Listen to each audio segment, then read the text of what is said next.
وَمَا أَرْسَلْنَاكَ إِلَّا رَحْمَةً لِلْعَالَمِينَ.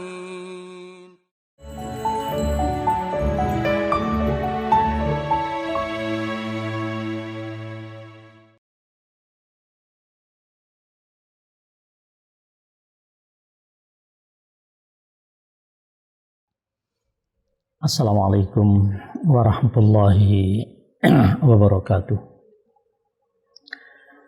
Alhamdulillahilladzi tatimmu bi ni'matihi shalihat.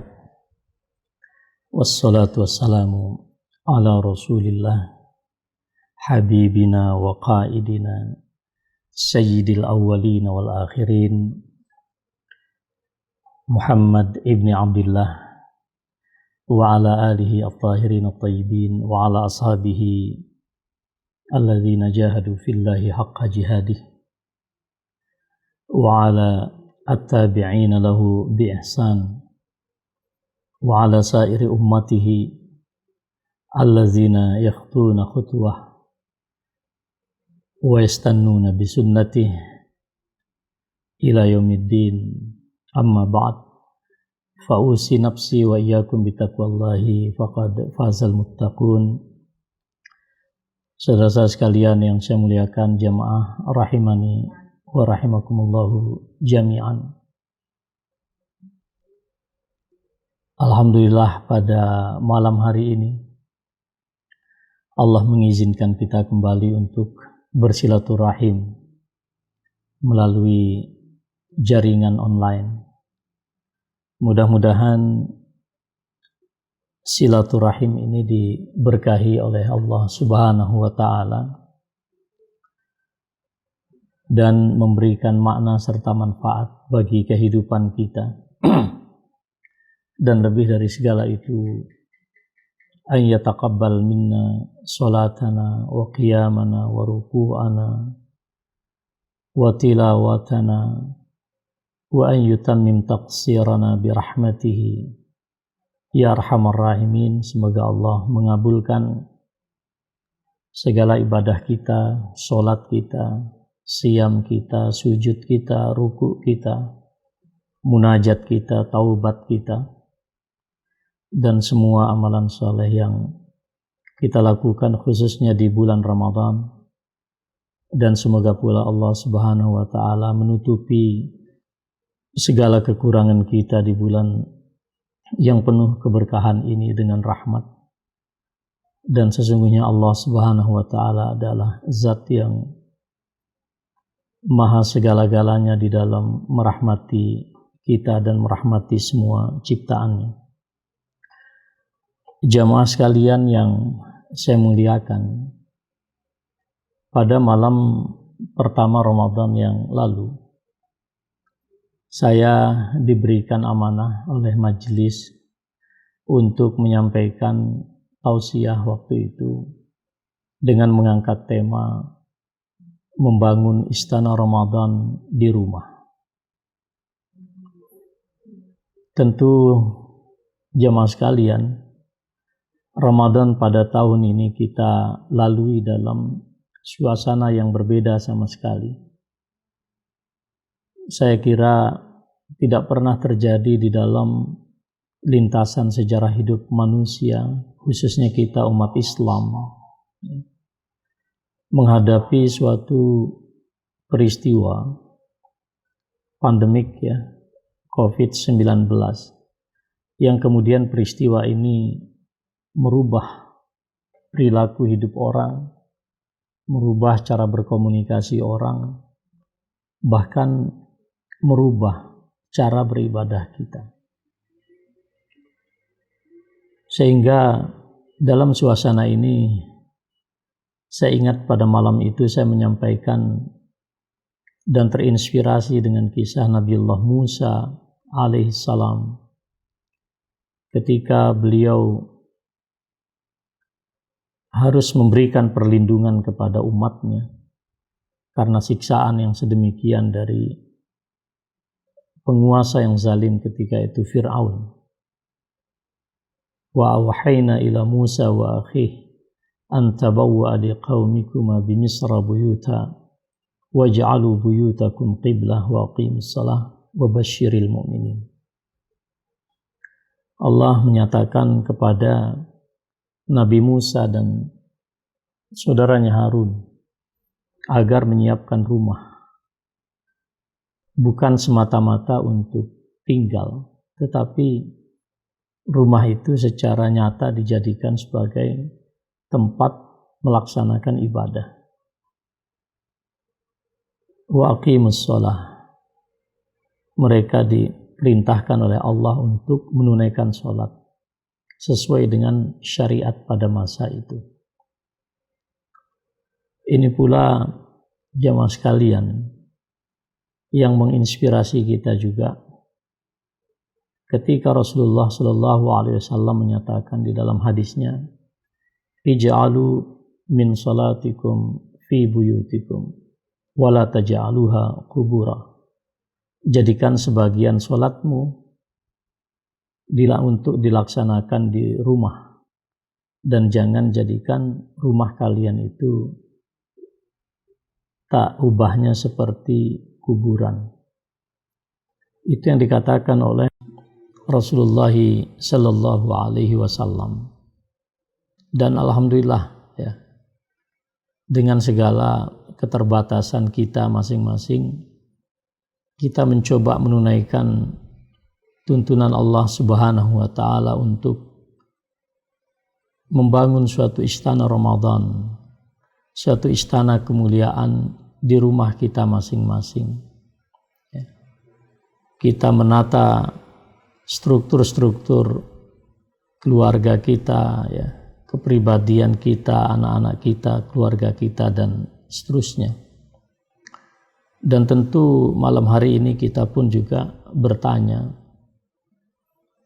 seberapa bagus istana itu telah kita bangun di rumah kita masing-masing.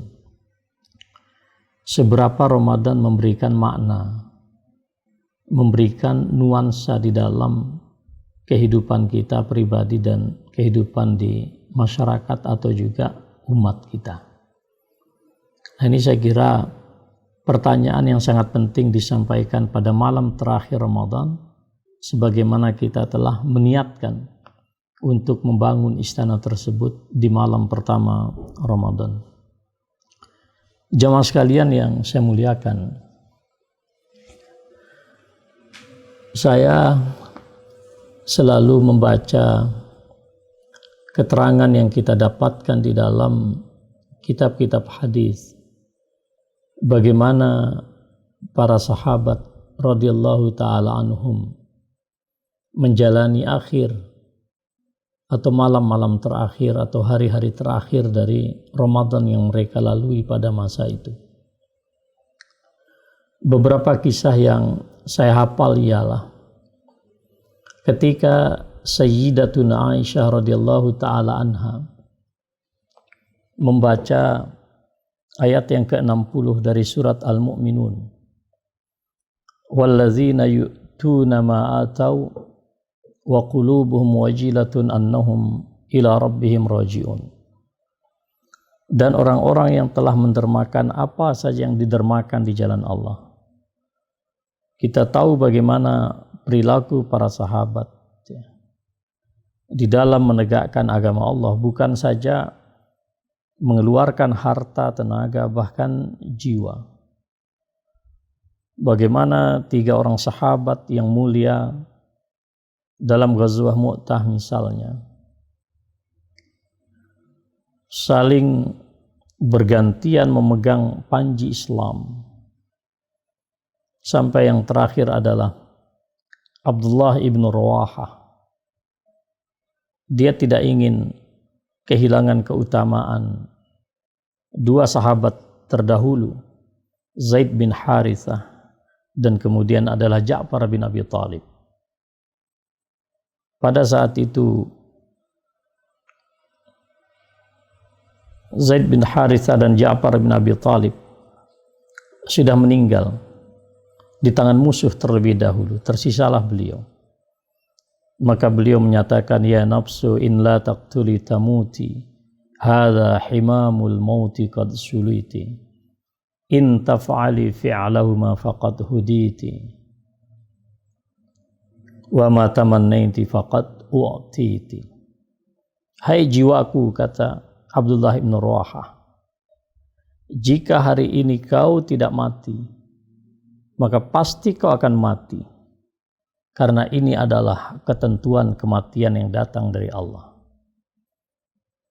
Jika engkau, wahai jiwaku, sanggup melakukan apa yang telah dilakukan oleh Zaid bin Harithah dan Ja'far bin Abi Thalib, yang telah mengorbankan jiwa mereka berdua di jalan Allah, maka sungguh engkau, wahai jiwaku, telah mendapatkan hidayah dari Allah, dan sungguh engkau telah mendapatkan apa yang kau cita-citakan. Lalu beliau berlari, lalu seorang saudaranya berkata, wahai Abdullah bin Rawahah, isi perutmu yang kosong hanya dengan sedikit saja waktu itu makanan yang tersisa. Dia ambil sedikit, kemudian dia lari berjuang sampai kemudian dia meninggal dunia. Ini suatu gambaran bagaimana perilaku hidup mereka yang bukan hanya mendermakan harta, waktu, tenaga, dan pikiran, tetapi jiwa mereka. Meskipun demikian, Aisyah radhiyallahu ta'ala anha bingung dengan ayat 60 surat Al-Mu'minun tadi. Bagaimana orang yang ibadahnya sedemikian rupa, tapi begitu mengingat kematian, mereka takut sekali. Mestinya mereka tidak perlu takut menghadapi kematian. Lalu bertanyalah kepada Rasulullah sallallahu alaihi wasallam, wahai Rasulullah, apakah mereka itu adalah orang yang memang banyak berbuat baik tapi diam-diam mabuk, minum khamar, ya, mencuri, berzina? Tidak, kata Rasulullah sallallahu alaihi wasallam, tapi mereka itu adalah orang-orang yang rajin menunaikan sholat, rajin menunaikan puasa, rajin menunaikan sedekah. Wa hum yakhafuna alla yuqbala minhum ulaika yusari'una fil khairat. Hanya saja yang membuat mereka takut ketika mengingat kematian itu, mereka khawatir sekali semua amal kebaikan, jihad mereka itu ditolak oleh Allah Subhanahu wa ta'ala. Dan kata Rasulullah, itulah karakteristik orang-orang yang segera melakukan kebaikan. Nah, karena itu saudara sekalian yang saya muliakan, sampai-sampai seorang tabi'in yang sangat saleh, Al-Hasanul Basri rahimahullah, beliau memberikan kesaksian yang luar biasa, bahkan beliau bersumpah, amilu wallahi bitta'at wajtahadu fiha. Jadi para sahabat, generasi yang dididik oleh Nabi Muhammad sallallahu alaihi wasallam, demi Allah, mereka adalah orang-orang yang sangat dahsyat berjuang di dalam menegakkan ketaatan. Wahum yakhafuna an turadda alaihim, tapi juga mereka orang-orang yang sangat khawatir jika amalannya itu dikembalikan kepada mereka, artinya ditolak oleh Allah. Innal mu'mina jama'a ihsanan khasyiyah. Sungguhnya orang-orang yang beriman hakiki itu adalah orang-orang yang selalu memadukan berbuat baik tanpa syarat kepada siapapun. Sekaligus mereka khasyah kepada Allah, takut betul kepada Allah. Wa innal munafiqa jama'a isa'atan wa amna. Sementara orang-orang munafik itu adalah orang-orang yang gemar melakukan keburukan, tapi juga mereka merasa aman dari tipu daya Allah Subhanahu wa ta'ala, ancaman dan sisaan Allah Subhanahu wa ta'ala. Nah, jamaah sekalian yang saya muliakan, Umar bin Abdul Aziz rahimahullah juga demikian. Ketika beliau pergi ke tanah lapang untuk menunaikan sholat Idul Fitri ketika itu, beliau katakan kepada umat dan masyarakat, hai manusia, 30 hari kalian berpuasa, 30 malam kalian hidupkan dengan qiyamul lail. Dan hari ini kalian minta kepada Allah ayyataqabbala minkum, agar Allah menerima dan mengabulkan semua apa yang telah kalian amalkan. Beliau menangis. Kemudian diingatkan, wahai khalifah, ini innahu yaumus surur, ini adalah hari kegembiraan, hari bahagia. Kata beliau, betul, ini adalah hari bahagia, tetapi apalah daya aku seorang hamba yang diperintahkan oleh Tuanku untuk melakukan suatu perbuatan dan aku tidak pernah diberitahu apakah perbuatan itu diterima atau tidak oleh Tuanku. Jemaah sekalian yang saya muliakan, itulah mengapa kemudian di malam-malam terakhir, termasuk juga malam seperti ini, kita lihat Ali bin Abi Thalib, sahabat mulia Rasulullah Sallallahu Alaihi Wasallam. Beliau bersenandung di malam terakhir Ramadan seperti kita lah malam hari ini, dan beliau menyatakan, duhai jiwaku, siapakah orang yang diterima amalannya, kita ucapkan tahniah dan ucapan selamat baginya. Dan siapa yang ditolak amalannya oleh Allah, tidak diizinkan untuk meraih kebaikan Ramadan, kita ucapkan belasungkawa kepadanya. Ibnu Mas'ud radhiyallahu ta'ala anhu juga menyatakan demikian, ayyuhal maqbul hani'an lak, hai orang-orang yang diterima amalnya, tahniah bagi kalian, selamat bahagia bagi kalian. Wa ayyuhal mardud jabarallahu musibatak, dan duhai orang-orang yang ditolak amalannya, semoga Allah meringankan musibahmu. Ibnu Mas'ud radhiyallahu ta'ala anhu menyatakan bahwa orang-orang yang ditolak amalnya adalah orang-orang yang mendapatkan musibah sedemikian rupa, dan beliau berdoa semoga Allah meringankan musibah itu. Itulah saudara sekalian, jemaah yang saya muliakan, mengapa Imam Ibnu Rajab Al-Hanbali rahimahullah memberikan suatu catatan bagi kita atau menceritakan kepada kita, kana salaf yad'una Allah sittata ashhur ala an yablughu an yuballighahumullahu Ramadan, syahr Ramadan, wa yad'una sittata ashhur an yataqabbala minhum. Tidak kurang para salaf itu berdoa 6 bulan berturut-turut agar mereka disampaikan umurnya oleh Allah kepada bulan Ramadan, dan kemudian mereka berdoa terus-menerus 6 bulan berikutnya agar apa yang telah mereka amalkan dikabulkan dan diterima oleh Allah Subhanahu wa ta'ala. Nah, saudara-saudara sekalian yang saya muliakan, dalam menjalani kehidupan kita yang barangkali baru sama sekali, kehidupan yang baru dijalani oleh kita, anak-anak kita, istri kita, keluarga kita, masyarakat, bahkan dunia dan bangsa kita, suasana yang pada batasan tertentu memukul sendi-sendi pertahanan kerohanian kita, memukul pilar-pilar spiritualitas kita. Ada banyak saudara kita yang bahkan dipanggil oleh Allah. Saya kemarin sore tidak sengaja di Jalan Kaliurang, saya berpapasan dengan mobil BNPB, ya, mobil kebencanaan. Di belakangnya ada ambulan, depannya saja diisi oleh 3 orang petugas lengkap dengan APD. Di belakangnya lagi ada 1 mobil keluarga kelihatan, dan saya menduga dia menuju ke kuburan. Ada saudara-saudara kita yang dipanggil oleh Allah dalam suasana-suasana seperti ini.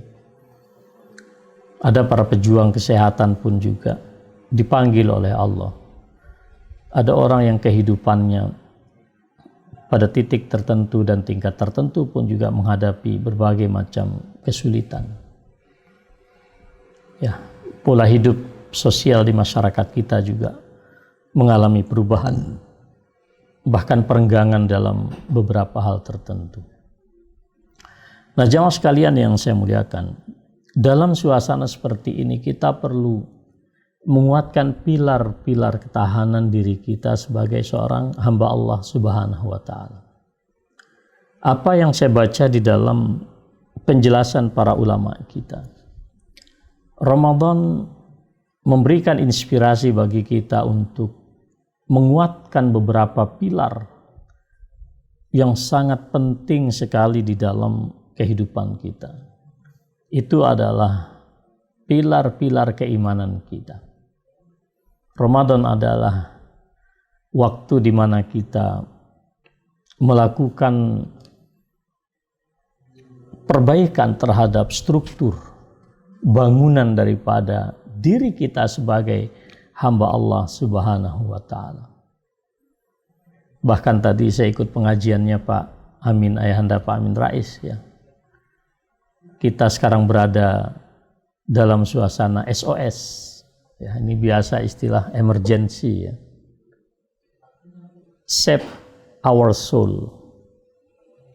Jadi sudah tidak ada lagi pilihan kita sekarang kecuali kita menjaga ini. Ihfad alaika qalbak. Mari kita jaga kolbu. Mungkin persis seperti kata Rasulullah SAW, istafti qalbak. Mintalah fatwa kepada kalbu dan nurani. Apa di antara pilar-pilar itu jamaah sekalian yang perlu kita rawat bersama?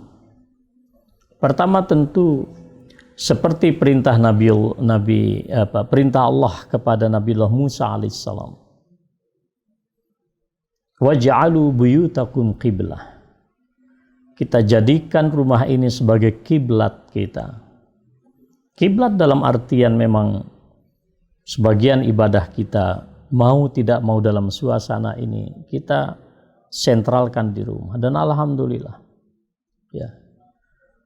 Saya malam hari ini mohon maaf secara pribadi ya, sedih sekali. Kenapa? Inilah malam-malam saya menikmati anak saya yang kelas 6 SD jadi imam, kakaknya yang kelas 2 SMP juga bergantian jadi imam. Saya jadi makmum nih 15 malam terakhir.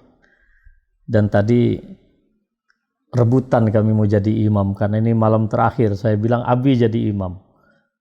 Habib enggak mau, aku mau jadi imam. Kakaknya pun juga demikian. Ada juga rasa sedih, ya Allah. Indah juga kita bermakmum kepada anak-anak kita. Ya, kita hanya berharap bahwa suasana Ramadan di mana rumah kita menjadi kiblat ini kita dapat pertahankan. Wa aqimus shalah wa basyiril mu'minin. Salat ini adalah pilar asasi yang saya kira kita tidak akan lagi dapat mencari pilar apa lagi yang lebih baik daripada salat. Sampai Allah menyatakan kepada kita, hafidhu ala sholawati was salatil wusta. Kita tegakkan sholat ini. Dalam suasana yang sedemikian pun Allah juga perintahkan kita, wasta'inu bis sabri was salat. Kita minta pertolongan kepada Allah, kita minta dikuatkan. Ya, pendirian kita, ya, prinsip hidup kita dengan apa? Bis sabri, wasta'inu bis sabri was salat. Memang Allah sendiri mengaku wa inna lakabiratun illa 'alal khashi'in. Menjadikan sholat ini sebagai tumpuan dan pilar asasi dalam hidup kita berat. Kecuali orang-orang yang khusyuk. Siapa orang yang khusyuk? Allah jelaskan di dalam ayat itu, alladzina yazunnuna annahum mulaqu rabbihim wa annahum ilaihi rajiun. Orang-orang yang punya keyakinan bahwa mereka ini akan bertemu dengan Allah Subhanahu wa Ta'ala dan mereka pasti dikembalikan kepada Allah. Orang-orang yang mengalami disorientasi di dalam hidupnya adalah orang-orang yang lupa kematian. Itulah mengapa sebetulnya satu ajaran Kiai Dahlan yang banyak dilupakan oleh kita apa? Beliau meletakkan kematian itu sebagai satu pijakan spiritualitas beliau yang kemudian melahirkan semangat kemanusiaan yang sangat dahsyat.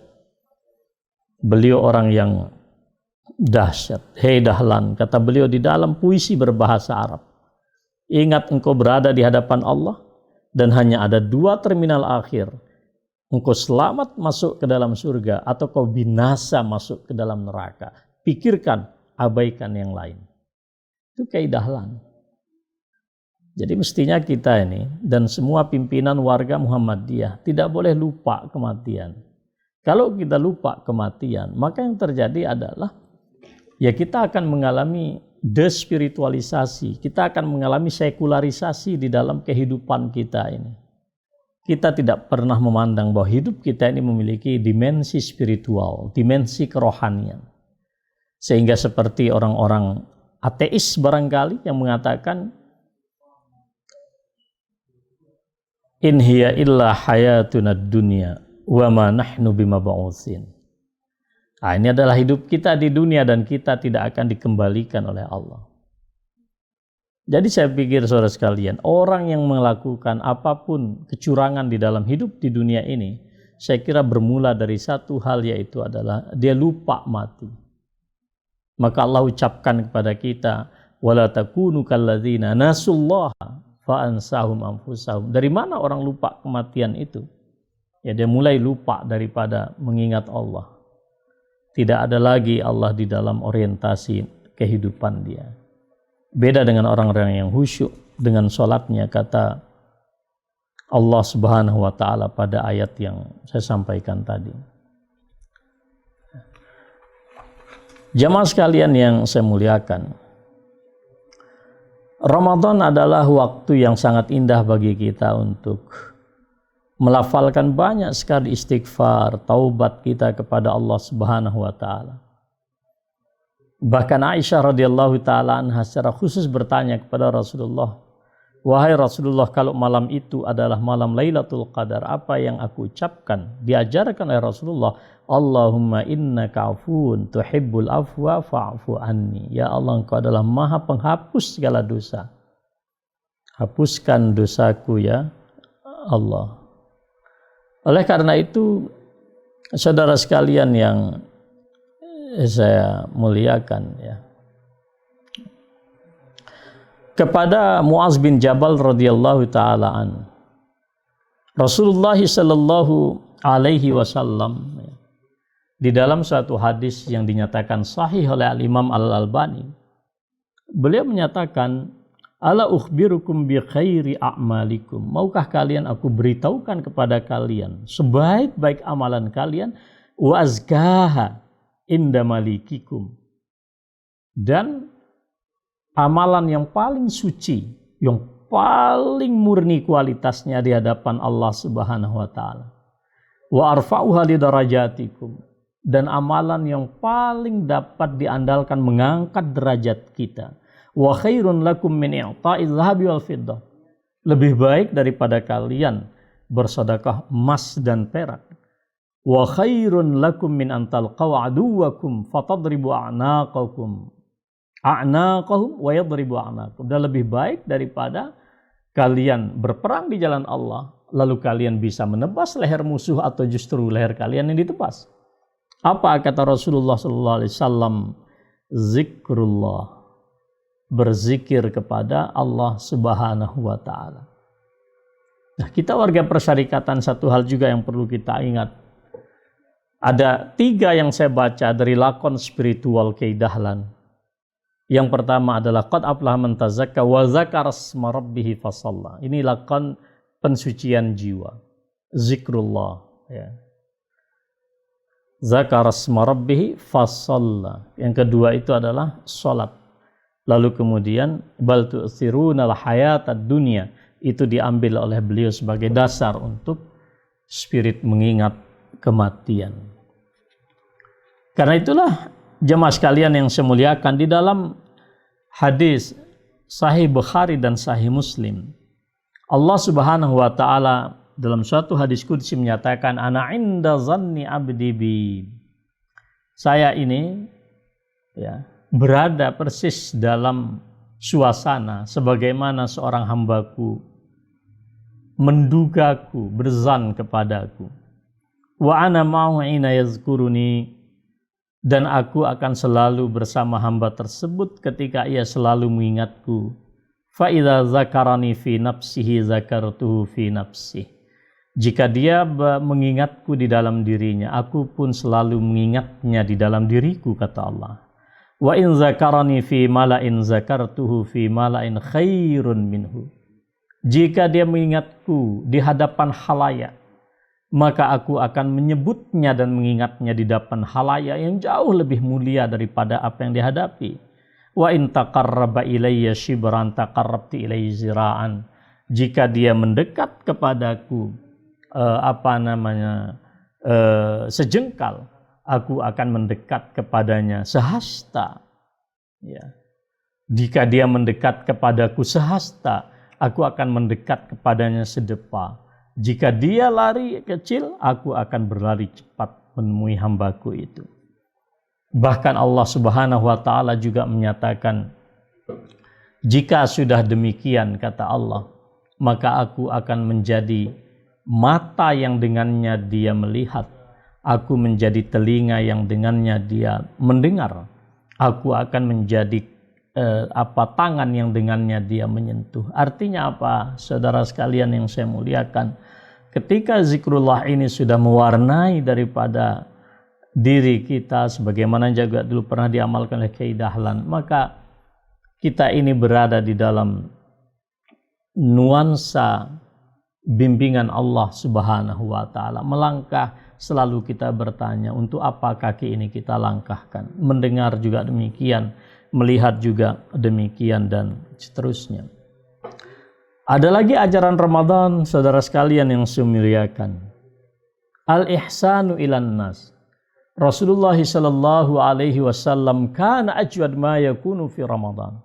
Orang yang begitu dermawan, kata Rasulullah, ya, pada saat beliau menghadapi bulan Ramadan.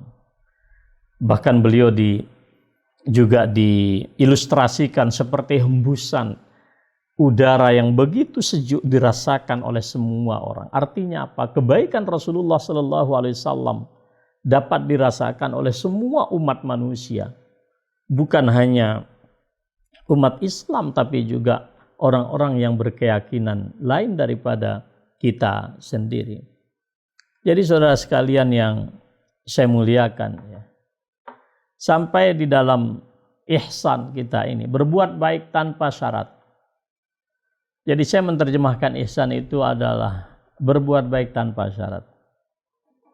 Ihsan itu kalau mau dikonkretkan adalah seperti seorang wanita pezina, atau di dalam hadis yang lain seperti seorang, kata Rasulullah, yang haus lalu turun ke sumur, dia minum, meneguk air sampai puas. Begitu naik, ada seekor anjing yang menjilat pasir yang begitu panas di gurun pasir, dan dia berpikir ini anjing ini juga haus seperti aku. Dia turun kembali ke sumur itu, lalu kemudian dia naik, dia isi sepatu botnya dengan air, digigit dengan gigi gerahamnya, kemudian diberikan minum kepada seekor anjing. Dengan begitu, kata Rasulullah, Allah hapus semua dosanya dan Allah kemudian masukkan dia ke dalam surga. Kalau berbuat baik kepada seekor anjing, saudara sekalian, anjing itu najis, yang kalau kita kena dengan anjing, bahkan kita diperintahkan untuk membilasnya 7 kali, bahkan 1 kalinya misalnya dengan tanah. Itu anjing. Saya tidak tahu bagaimana imbalan Allah Subhanahu wa ta'ala jika kebaikan dan ihsan itu kita lakukan kepada hamba-hamba Allah, kepada manusia. Yang hari ini sekarang sangat dahsyat. Sering saya katakan, kalau kita jadi mahasiswa di Jogja, kita bertanya, ya, besok makan apa? apalagi akhir bulan itu makannya itu kapsul mah gitu kan. Ini guyon. Nanti kalau sudah dapat kerja, layak hidupnya, pertanyaannya meningkat. Besok makan di mana? Bisa milih resto dan seterusnya. Naik lagi jabatannya, pertanyaannya pun juga berubah. Besok makan siapa? Manusia tidak lagi berhati manusia. Seperti yang dikatakan oleh Rasulullah, akan datang kepada kalian satu masa di mana muncul para pemimpin yang sama sekali tidak pernah merujuk kepada kitab Allah dan sunnah Rasulullah SAW. Ya, akan muncul satu generasi, qulubuhum qulubus syayatin. Hati mereka itu adalah hatinya para setan, ala jusmani insin, yang menjelma pada fisik seorang manusia. Jadi jamaah sekalian yang saya muliakan, Ramadan memberikan satu pilar yang sangat luar biasa bagi kita, yaitu adalah al-ihsan. Semangat al-ihsan, anta'budallah ka'annaka tarah, fa in lam takun tarahu fa innahu yarak. Allah oriented. Sudah, kita mau cari apa lagi di dunia ini? Ya kan? Jadi bagi orang yang beriman, saya kira dunia ini adalah hanya, kata Rasulullah sallallahu alaihi wasallam, ya, ka'abiri sabil. Seperti orang yang menyeberang jalan saja, dia mau sendiri dan tidak lama, ya. Seperti juga isyarat kata Rasulullah, seperti seorang perantau jauh yang melakukan suatu perjalanan, dia berteduh sesaat di bawah pohon yang rindang, lalu dia akan tinggalkan begitu saja. Atau dunia ini, kata Rasulullah SAW, seperti kalian mencelupkan jarum di samudra, lihat seberapa tetes yang ada di situ, yang tersisa itu adalah dunia dengan semua kenikmatannya, dan yang tersisa itu adalah karunia Allah. Tapi manusia rela untuk saling membunuh hanya untuk tetesan-tetesan yang ada dari jarum yang sangat kecil. Orang-orang yang memiliki paradigma ihsan di dalam hidupnya tidak akan pernah melakukan perilaku-perilaku yang sedemikian. Saudara-saudara sekalian yang saya muliakan, pilar yang juga perlu kita pegang sebagai sebuah ajaran dan wasiat Ramadan bagi kita, bagaimana kita menjadi orang-orang yang senang kembali kepada Allah. Tubu ilallahi taubatan nasuha, ya ayyuhallazina amanu tubu ilallahi taubatan nasuha. Taubat kita yang autentik, yang setulus-tulusnya kepada Allah Subhanahu wa taala. Rasulullah sallallahu alaihi wasallam menyatakan, fa inni atubu fil yaumi ilallahi mi'ata marra. Aku, kata Rasulullah, bertaubat dan kembali bersimpuh minta ampun kepada Allah itu tidak kurang dari 100 kali dalam sehari. Itu Rasulullah yang dikatakan ghufira lahu ma taqaddama min zanbi wa ma ta'akhar. Seorang hamba yang diampuni dosa yang telah lalu dan dosa yang akan datang. Beliau orang yang maksum.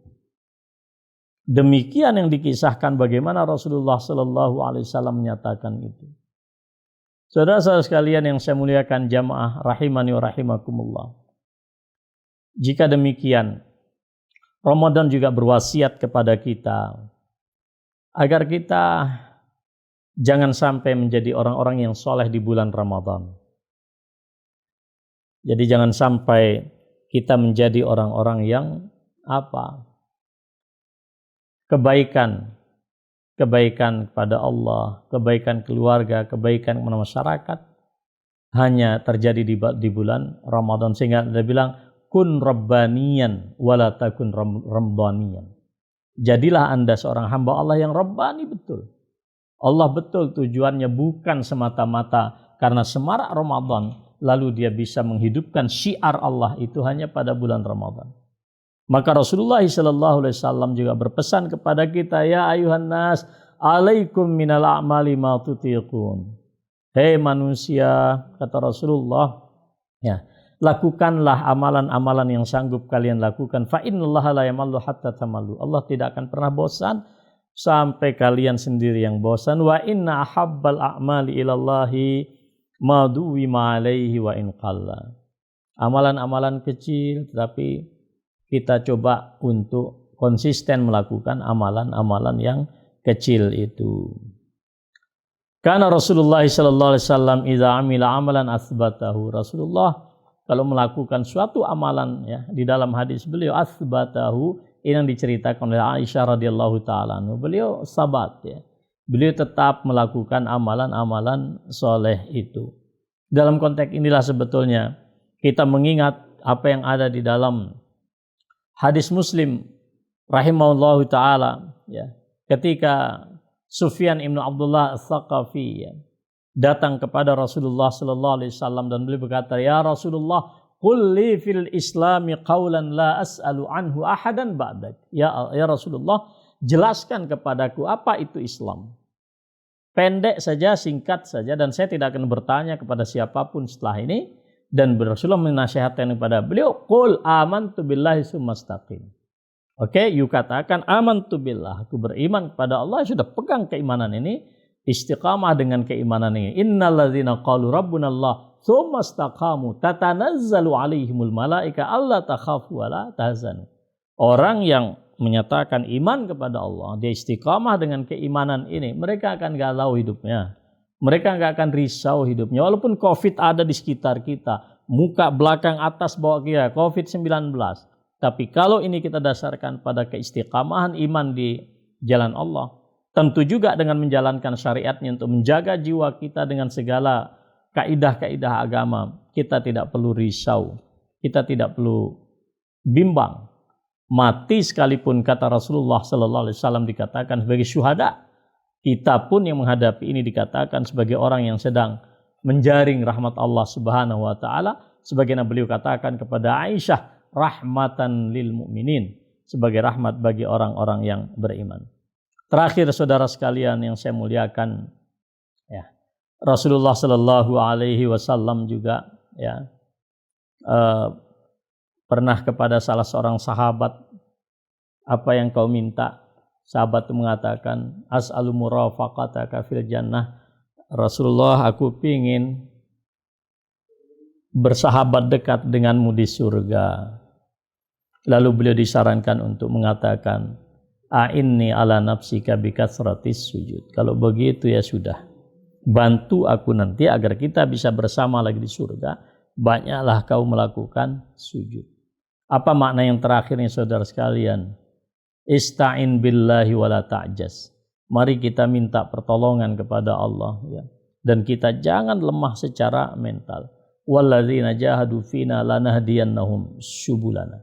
Orang-orang yang berjuang di jalan Allah pasti akan ditunjukkan jalannya oleh Allah Subhanahu wa taala.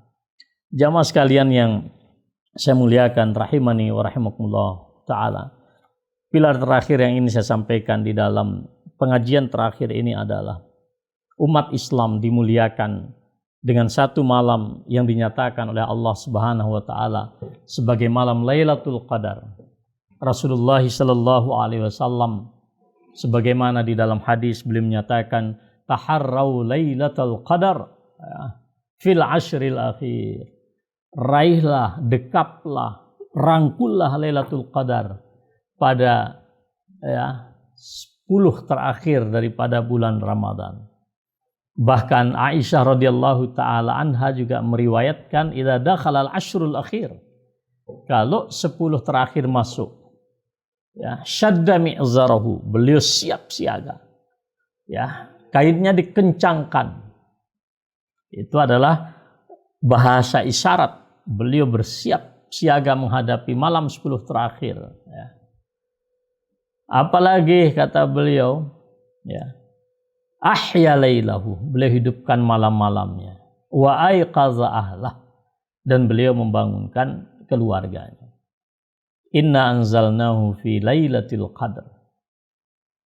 Jamaah sekalian yang saya muliakan, pilar yang luar biasa bagi saya pribadi ya, dari apa yang saya baca dari penjelasan para ulama, Lailatul Qadar ini harus menjadi suatu kesan yang kuat di dalam diri kita.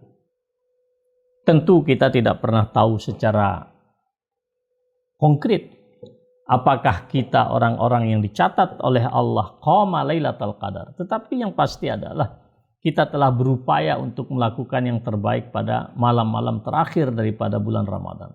Sehingga dikatakan di sini, ya, masyhunatun bil hubbil ilahi.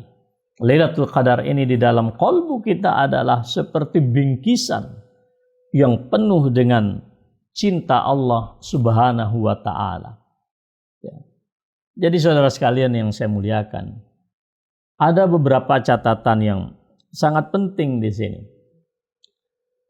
Wahyu pertama yang diterima oleh baginda Rasulullah sallallahu alaihi wasallam adalah 5 ayat pertama di dalam surat Al-Alaq. Iqra bismi rabbikal ladzi khalaq. Ya. Sampai ayat yang kelima. Diperintahkan oleh Allah beliau untuk membaca Al-Quran.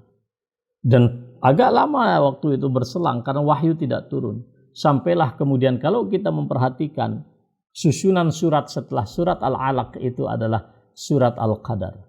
Kata para mufassir kita betapa indahnya.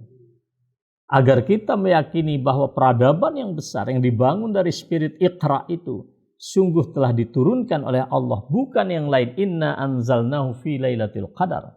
Kami turunkan dia di malam kemuliaan. Dan itu juga bermakna di dalam ayat yang lain. Inna anzalnahu fi lailatin mubarakah. Kami turunkan Al-Quran itu, ya. Kami turunkan Al-Quran itu di dalam malam yang penuh dengan keberkahan. Lailatul Qadar juga memberikan spirit kepada kita. Al-Quran yang diturunkan oleh Allah Subhanahu wa taala kepada baginda Rasulullah SAW.